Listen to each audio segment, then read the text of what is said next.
Hi, I'm Jo. Hi, I'm Michael.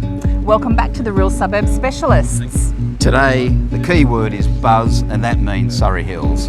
That's right, today we're in Surrey Hills and it's a wonderful suburb, so let's go and discover it.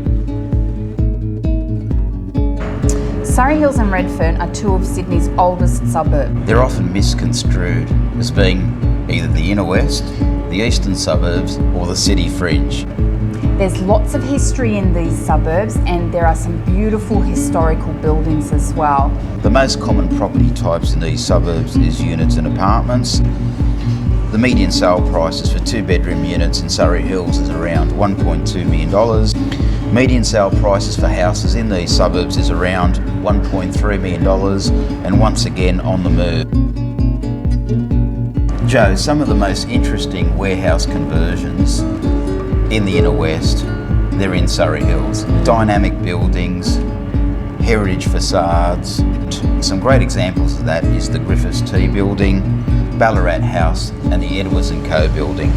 I love that you've mentioned warehouse conversions. I manage a couple of units in the Mark Foy's conversion and it's a really popular building with tenants. So whenever something comes available, it's snapped up really quickly.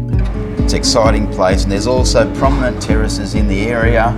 So for me, when they're in those quiet tree-lined streets, that's the place to be. Surrey Hills has fantastic vibrant communities which is really attractive to renters, and it's home to a lot of creative agencies as well.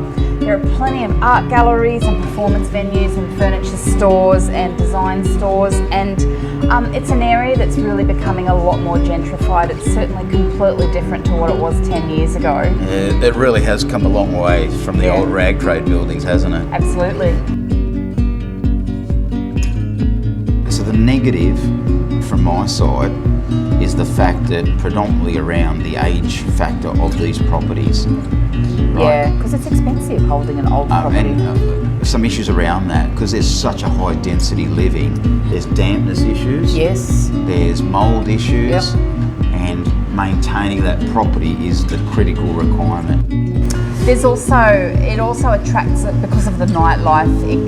There's problems with drugs and drunkenness and public disorderly and behaviour and things like that. I guess like any suburb, there are your good streets and then there are your not so good streets. So So I think with Surrey Hills, you just need to focus a little bit more on that component. Michael, overall, I just love Surrey Hills. I love the area, I love the community, I love the feel of it.